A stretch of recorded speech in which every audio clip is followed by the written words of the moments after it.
நாகை மாவட்டம் பனங்குடி கிராமத்தில் அமைந்துள்ள மத்திய அரசின் பொதுத்துறை நிறுவனமான CPCL நிறுவனத்தின் விரிவாக்க பணிகளுக்காக கடந்த 2020ஆம் ஆண்டு 570 விவசாயிகளிடமிருந்து 620 ஏக்கர் நிலங்கள் வாங்கப்பட்டன.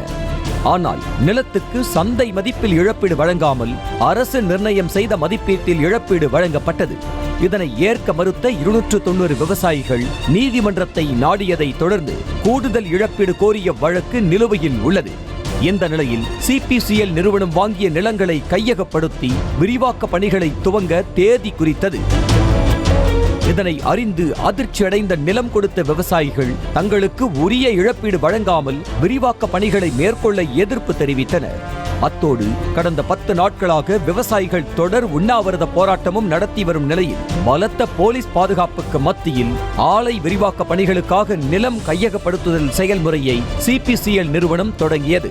இதற்காக நாகை SP தலைமையில் 12 உதவி காவல் கண்காணிப்பாளர்கள், 22 காவல் ஆய்வாளர்கள் என சுமார் 800 போலீசார் நாகையில் குவிக்கப்பட்டு நிலம் அளவீடு பணிகளுக்கு இடையூறு ஏற்படாமல் பாதுகாப்பு வழங்கப்பட்டு வருகிறது. நில அளவீடு நடைபெறும் இடங்களை போராட்டக்காரர்களோ விவசாயிகளோ நெருங்க விடாத வகையில் நாகூர், கானூர், சேசமூலை உள்ளிட்ட பகுதிகளில் ஊர் முழுக்க சோதனை சாவடிகள் அமைக்கப்பட்டு 5 பேருக்கு மேல் ஒன்றாக வரும் பொதுமக்கள் தடுத்து நிறுத்தப்பட்டனர். வெளியூர் வாகனங்களுக்கும் அனுமதி மறுக்கப்பட்டது. பனங்குடியில் விவசாயிகள் உண்ணாவிரதத்தில் ஈடுபட்டு வரும் பகுதியை சுற்றி தடுப்புகள் அமைக்கப்பட்டு போலீசார் குவிக்கப்பட்டு அவர்கள் வெளியேறாத வண்ணம் தடுக்கப்பட்டுள்ளன. பலத்த பாதுகாப்பு ஏற்பாடுகளுக்கு மத்தியிலும் நரிமணம் பகுதியில் நில அளவீடு செய்யும் இடத்திற்குள் நுழைந்த விவசாயிகள் போராட்டத்தில் ஈடுபட்டனர். அவர்களை போலீசார் கைது செய்து அழைத்துச் சென்றனர்.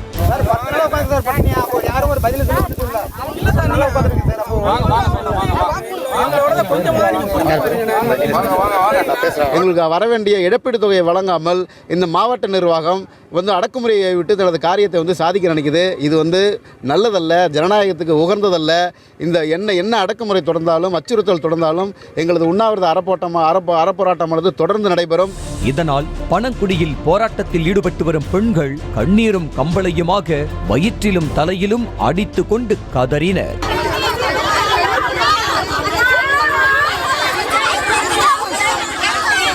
இன்னைக்கு எங்களை சிறையில் வச்ச மாதிரி சுற்றி 1000 கணக்கான போலீஸை வச்சுக்கிட்டு எங்கள் நிலத்தை எங்கள் கண்ணு முன்னாடியே அளக்குறாங்க. நாங்கள் என்ன பண்ணுறது? நாங்கள் எங்கள் நிலத்தை கொடுத்துட்டு நாங்கள் ரொம்ப கஷ்டப்படுறோம்.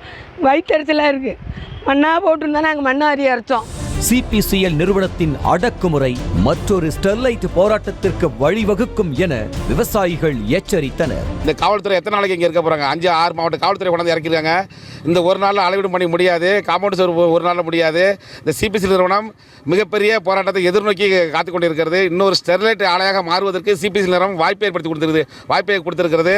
கையகப்படுத்தப்பட்ட நிலத்துக்காக அரசு நிர்ணயம் செய்த தொகையை CPCL நிறுவனம் நீதிமன்றத்தில் செலுத்திவிட்ட நிலையில் மறுவாழ்வு மீள் குடியமர்வு சட்டத்தின் கீழ் வாழ்வாதார இழப்பீட்டு தொகையை வழங்க தயாராக இருப்பதாகவும் ஜூன் 28ஆம் தேதி அவரவர் வங்கி கணக்கில் வரவு வைக்கப்படும் என மாவட்ட நிர்வாகம் சார்பில் ஏற்கனவே தெளிவுபடுத்தப்பட்டுள்ளது. ஆனால் இழப்பீட்டு தொகையை உடனடியாக வழங்க வேண்டும் என்பதே விவசாயிகளின் பிரதான கோரிக்கையாக உள்ளது. செய்திகளை உடனுக்குடனும் துல்லியமாகவும் தெரிந்து கொள்ள சப்ஸ்கிரைப் பண்ணுங்க.